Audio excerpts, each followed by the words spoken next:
আমরা যখন হচ্ছে আইএলটিএস এর জন্য প্রস্তুতি নেওয়া শুরু করি তখন আমরা কনফিউশনে থাকি যে আমাদের কোন বইগুলো ফলো করা উচিত। সো আমি বলবো যে আপনারা এই 3টা বই ফলো করলেই আপনাদের জন্য এনাফ, এমনকি আপনাদের আপনাদের যে টার্গেট স্কোর আশা করি সেটা আপনি পাবেন। প্রথম হচ্ছে ক্যামব্রিজ যে বইগুলো আছে আমরা সেগুলো ফলো করব। আমাদের ক্যামব্রিজ হচ্ছে 10 বা 11 থেকে হচ্ছে আমরা আপডেট পর্যন্ত, লাইক এখন বর্তমানে 19 পর্যন্ত আছে। যত আপডেট আসবে আমরা সবগুলো বই ফলো করব, রিডিং এবং লিসেনিং এর জন্য। সাথে হচ্ছে লিসেনিং এর কিছু ভিডিও আমরা ইউটিউব থেকে আমরা দেখতে পারি, টেস্ট দিতে পারি, যেগুলো হচ্ছে আমাদের অনেক হেল্প করবে লিসেনিং এর জন্য। আর রিডিং এর জন্য অনলি যে মার্কার যে বইগুলো আছে, যে কোশ্চেন টাইপ বা কোশ্চেন যে প্যাটার্ন গুলো আছে, যে টেকনিক গুলো ইউজ করছে কেমব্রিজ, আমরা সেগুলো জাস্ট আমরা ফলো করবো, দ্যাটস ইট। আমরা এখানে আহ, অন্য কোনো কিছু মানে পড়বো না, বা অন্য কোনো বই পড়বো না, বা কেমব্রিজের প্রশ্নগুলো আসলে আমরা মুখস্থ করবো না।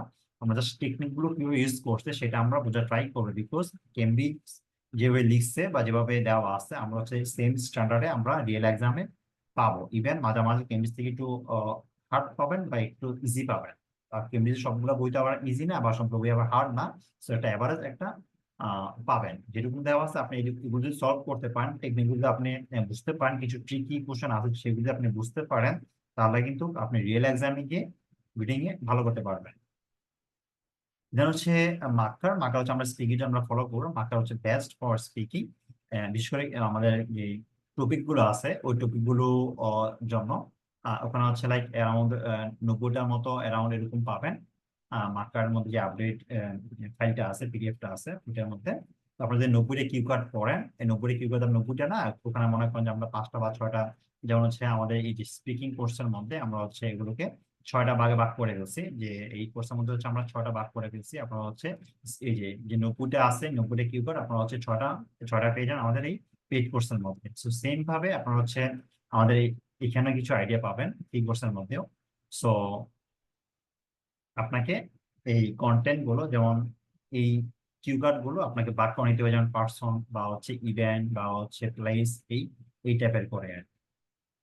And পার্ট থ্রির জন্য আমরা কিছু স্ট্রাকচার ইউজ করতে পারি, যে স্ট্রাকচার গুলো ইউজ করি বা কিছু কানেক্ট ইউজ করে, যেন হচ্ছে আমাদের কথাটা খুব ভালোভাবে আমরা কানেক্ট করতে পারি বা আমরা খুব ভালোভাবে এক্সপ্লেন করতে পারি। বিকজ আমাদের রিয়েল মানে আমাদের স্পিকিং এর মধ্যে আমাদের বোঝাতে হবে যে আমাদের ওয়ার্ড ভোকাবুলারি রেঞ্জ অনেক বেশি, বা আমাদের সেন্টেন্স ভেরিয়েশন অনেক ভালো, এন্ড হচ্ছে ভোকাবুলারি আমরা খুব ভালো বলতে পারি, কানেকশন ভালো ইউজ করতে পারি। সেগুলো ওদেরকে বোঝাতে হবে। সো দ্যাটস হচ্ছে আমাদের এই ওয়ার্ড গুলো ইউজ করতে হবে।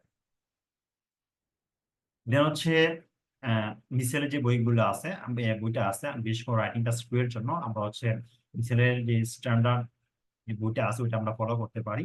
এবং পার্ট 1 এর জন্য আমরা হচ্ছে কেমব্রিজ মার্কারের পার্ট 1 বইটা আমরা ফলো করতে পারি। ওখানে হচ্ছে যেই প্রশ্নগুলো দেওয়া আছে, লাইক গ্রাফ বা ম্যাপ বা হচ্ছে টেবিল বা চার্ট, যেই প্রশ্নগুলো দেওয়া আছে বা ডায়াগ্রাম, এই প্রশ্নগুলো যদি হচ্ছে আমরা মার্কার থেকে আমরা একটু পড়ি, তাহলে হচ্ছে আমার কাছে মনে হয় যে আপনি একটা ফুল একটা আইডিয়া পেয়ে যাবেন। এবং কি এখানে যদি হচ্ছে আপনি এক্সপ্লেন করতে হবে প্রশ্ন, মানে আপনাকে পার্ট 1 গ্রাফে কি আছে সেটা আপনি এক্সপ্লেন করতে পারছি। সো এটার জন্য পার্ট 1টা কপি করতে পারেন মার্কারের বা ফলো করতে পারেন, ওখান থেকে আইডিয়া নিয়ে আপনি লিখতে পারেন। আর পার্ট 2তে হচ্ছে অবশ্যই মিসালটা খুবই ভালো বা স্ট্যান্ডার্ড। আপনি মিসাল যে স্ট্রাকচার গুলো আছে বা যে স্ট্যান্ডার্ডটা আছে সেটা আপনি ফলো করতে পারেন। যদি হচ্ছে আপনি হাই ভোকাবুলারি বা হচ্ছে কানেক্টর ভালো করে ইউজ করতে পারেন, মানে সেন্টেন্সের মধ্যে ভেরিয়েশন রাখতে পারেন বা কমপ্লেক্স সেন্টেন্স আপনি ইউজ করতে পারেন, তাহলে হচ্ছে অবশ্যই আপনি রাইটিং এ একটা ভালোটা স্কোর তুলতে পারবেন।